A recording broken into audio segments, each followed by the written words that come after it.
Game 2 between the Montreal Canadiens and Tampa Bay Lightning gets going tonight from Amalie Arena. That's Shane Kelly and Dennis Bernstein. I'm David Pagnotta. Our coverage brought to you by Bitbuy, Canada's #1 cryptocurrency platform. And gentlemen, it was a bit of a shellacking at the hands of the Tampa Bay Lightning to the Montreal Canadiens in Game 1, 5-1 the final. DB, let's start with you. What do the Montreal Canadiens need to do to get back on track and tie this series up tonight? Dave, their Game 1 performance against Tampa was basically a repeat performance of what they put up in Game 1 against Vegas.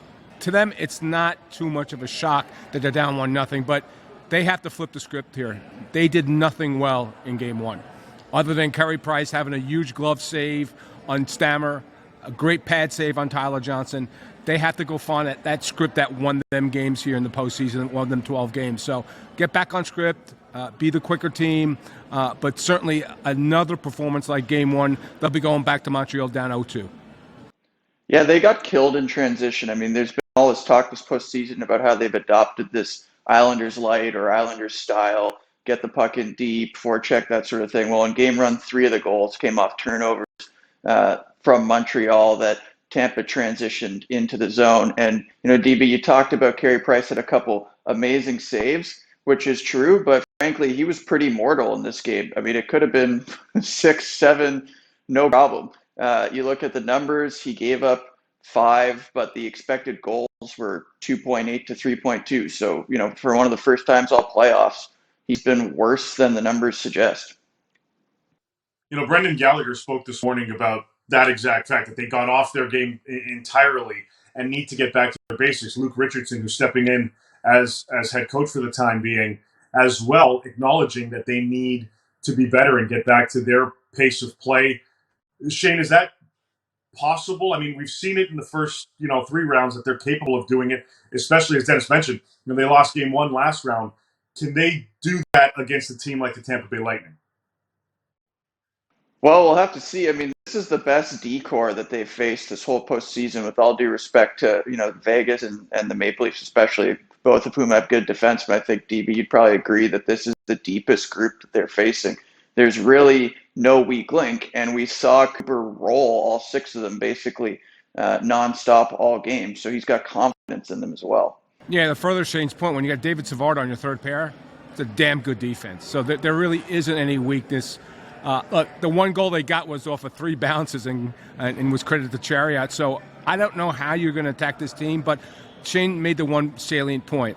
3 offensive zone turnovers, 3 goals. Can't have it. Like, the disciplined, confident team we saw in the first 3 rounds wasn't at all apparent or in place for Game 1. So again, they have to be a more confident team, and they have to go in assuming they're going to split this series and go back, because I'll tell you guys right now, this is their Game 7. Like, if they lose tonight, they're not beating Tampa 4 out of 5. It just won't work. They're too good of a team. So they have to find some chinks in the armor, get opportunistic, maybe cash on the power play, and certainly not give up any shorthanded goals. The Canadiens will have potentially one change back in the lineup, having Yoel Armia return. Richardson saying that he's a game-time decision, so if he does come in, he's slotting in for Jake Evans. But guys, there's no Alex Killorn in the game for the Tampa Bay Lightning tonight.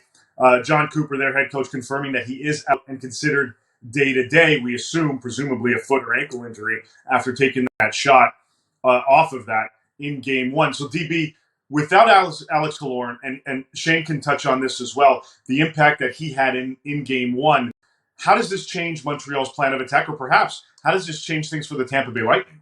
Well, it gives Tampa Bay a slight better chance of winning the game tonight. I think Matthew Joseph will draw in. He was doing some video work with the coaches before in the morning skate. So Alex Killorn, with all the stars on this team, you look at his numbers in this postseason, 8 goals, 9 assists, 17 points.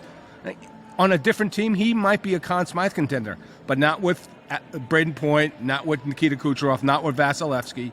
So I think it'll be less of a physical presence if it's Joseph for Killorn. But again, the superior team tonight is going to be Tampa from a talent standpoint. Montreal is going to have to find a way and just limit their chances, which is going to be a tough task. Yeah, Killorn, I think, is, to DB's point, a really big loss for them. If you look in Game 1 and up throughout the postseason, he's been a possession monster. He's been an expected goals monster. You could basically put him out against any line from first to fourth, that he's going to match up, really well with the style of hockey that group is trying to play against him. So I think you lose your biggest matchup piece.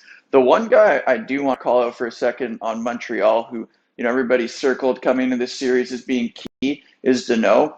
He was really bad in game one. If you look at the numbers, I mean, he got completely submarined possession-wise. He was like 20% expected goals. So he gave up 80% more chances than his lines created. And he's going to have to really step up and stop one of these two first lines that Tampa has for Montreal to have a chance. Yeah, we'll see how they match him up, his line, with Lehkonen and Gallagher in this one. Remember, because Tampa's home, they got the final change. So we'll see how things get dictated from that perspective. But you're right. He needs to be better. The Montreal Canadiens in general need to be better across the board in this one if they want any hope of going back home tied 1-1. That's Dennis Bernstein and Shane Kelly. I'm David Pagnotta. We will catch you after the game.